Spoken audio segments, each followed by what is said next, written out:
Hello friends,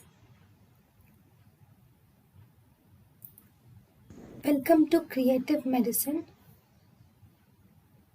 In this lecture, we will learn about a person who laughs at one time and cries at the next minute without any clear stimulus is said to have. So he laughs 1 minute and cries the next minute. That means he is mostly unstable. This unstable or labile mood.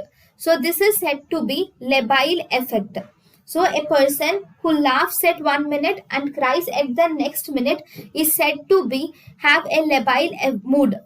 Labile mood or unstable mood or emotional lability. This is mainly seen in the patients of mania. Thank you and thank you for watching.